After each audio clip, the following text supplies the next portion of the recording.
Hello everyone, আসসালামু আলাইকুম। কেমন আছেন? আশা করি ভালো আছেন। আলহামদুলিল্লাহ, আমিও ভালো আছি। আজকে আপনাদের সাথে এই ফুলঝুরি পিঠার রেসিপিটা শেয়ার করব। তো ফুলঝুরি পিঠা বানাতে আমার কী কী লাগতেছে, প্রথমে একটা বোল নিয়ে নিয়েছি। এখানে আমি 2টা ডিম দিয়ে দেব। এই তো 2টা ডিম নিয়ে নিলাম। এখানে দিয়ে দেব পরিমাণ মতো লবণ। এখানে দিয়ে দিচ্ছি 1/3 কাপ করে 2বার চিনি। মেজারমেন্ট কাপের 1/3 কাপে আমি 2বার দিয়ে দিলাম চিনি। এগুলা দিয়ে আমি ভালো করে মিক্স করে নেব। এই তো চিনিটা ভালো করে গলে নেব। এখানে এটা আমি ভালো করে এখানে একটা হ্যান্ড উইচ দিয়ে মিক্স করে নিচ্ছি।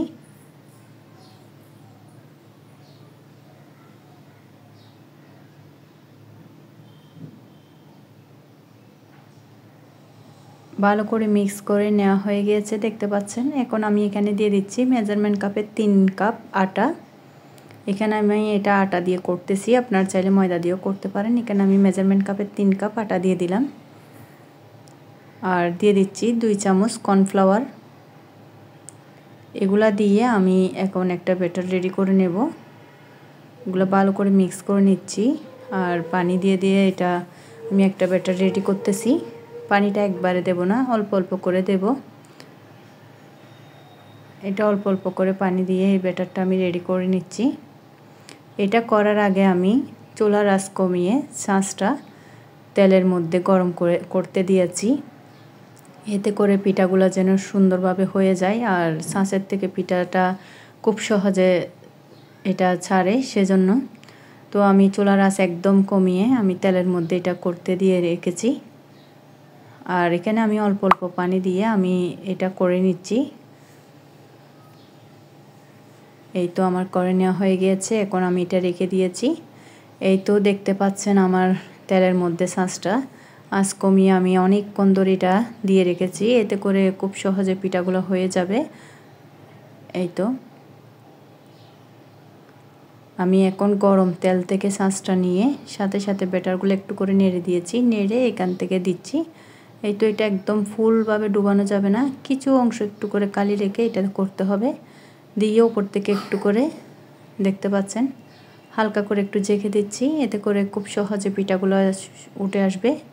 এই তো এটা চলে আসছে। এখন আমি সাথে আবার ছাঁচটা এক পাশে দিয়ে দিলাম। আপনারা চাইলে আরেকটা কড়াইয়ের মধ্যে যদি তেলটা আলাদা করে গরম করে এখানে ছাঁচটা দেওয়া যায় তাহলে আরও ভালো হয়। তো আমি আসলে এক কড়াইয়ের মধ্যেই করতেছি। এই তো আমার এই পিঠাটাও হয়ে যাচ্ছে। আর এটা একেবারে লালচে কালার করে তেল থেকে নেওয়া যাবে না, এতে করে খেতে হয়তো একটু তিতা লাগতে পারে। এটা এখন নরম, কিন্তু ঠান্ডা হওয়ার পর একদম মচমচে হয়ে যাবে। তো আমার একটা পিঠা করে নেওয়া হয়ে গিয়েছে। এটা আমি একটা টুথপিক দিয়ে নিয়ে এটা আমি একটু চাশনিতে নিয়ে নিচ্ছি, এই পাশে করে নিচ্ছি। এতে করে তেল যেগুলো থাকবে এগুলো চড়ে পড়ে যাবে, সেজন্য। এই তো আমার এই পিঠাটা হয়ে গিয়েছে। আবারও আমি সেমভাবে আরেকটা পিঠা করে নিচ্ছি। প্রতিবার আমি ব্যাটারগুলো একটু নেড়ে চেড়ে দিচ্ছি। আমার ছাঁচটা অনেক গরম, এই গরম ছাঁচের মধ্যে আমি ব্যাটার দিচ্ছি। এই তো আবারও তেলের মধ্যে দিয়ে একটু করে জেঁকে দিচ্ছি। খুব সহজে আসলে এগুলা চলে আসতেছে তেল থেকে, তেলের মধ্যে ছাঁচের থেকে এই পিঠাটা সুন্দর করে হয়ে যাচ্ছে, দেখতে পাচ্ছেন। এখন আরেকটা পিঠা আমি দিয়ে দিয়েছি। এটা করে সুন্দর করে এটা উল্টিয়ে দিচ্ছি।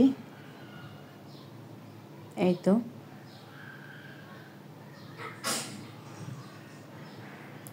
এইটাও হয়ে যাচ্ছে। এখন এটাও তুলে নেব এখন তেল থেকে।